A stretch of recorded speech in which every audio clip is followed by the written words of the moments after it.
আগামী সংসদটা হচ্ছে মানুষের আকাঙ্ক্ষা বাস্তবায়নের সংসদ, মন্তব্য করেছেন জোনায়েদ সাকি। গণসংহতি আন্দোলনের প্রধান সমন্বয়কারী জোনায়েদ সাকি বলেছেন, আগামী সংসদটা হচ্ছে মানুষের আকাঙ্ক্ষা বাস্তবায়নের সংসদ।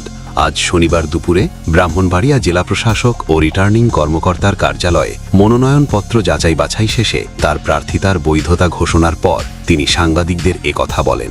ব্রাহ্মণবাড়িয়া ৬ বাঞ্ছারামপুর আসনে বিএনপির জোটের প্রার্থী তিনি। জোনায়েদ সাকি বলেন, আমরা আশা করি একটা ভালো নির্বাচন হবে। এই নির্বাচনের মধ্য দিয়ে জনগণ তাদের অধিকার প্রতিষ্ঠা করতে পারবে। এটা মনে রাখা দরকার, রক্তস্নাত অভ্যুত্থানের উপর দাঁড়িয়ে আমরা বাংলাদেশে একটা গণতন্ত্র প্রতিষ্ঠার পথের সূচনা করেছি। এই লড়াইটা অনেক আত্মত্যাগের বিনিময় হয়েছে, হাজারো শহীদের রক্ত, তার আগে দীর্ঘ লড়াইয়ে গুম, খুন, মামলা হামলার মধ্য দিয়ে এই দেশে কিভাবে বিএনপি সহ বিরোধী রাজনৈতিক দলগুলোর উপর অত্যাচার হয়েছে আমরা তা দেখেছি বিএনপির চেয়ারপারসন খালেদা জিয়া, তার উপর অত্যাচার হয়েছে। ছাত্ররা দেশবাসীকে ঐক্যবদ্ধ করে রক্ত দিয়ে যে অভ্যুত্থান তৈরি করেছে, তার মূল লক্ষ্য কিন্তু হচ্ছে এই দেশে গণতন্ত্র প্রতিষ্ঠা করা, মানুষের ভোটের অধিকার প্রতিষ্ঠা করা, নাগরিক মর্যাদা প্রতিষ্ঠা করা, সুযোগের সমতা তৈরি করা, ন্যায় বিচার প্রতিষ্ঠা করা। নির্বাচন বিষয়ে গণসংহতি আন্দোলনের প্রধান সমন্বয়কারী বলেন, একই সঙ্গে যেমন জাতীয় সংসদ নির্বাচন,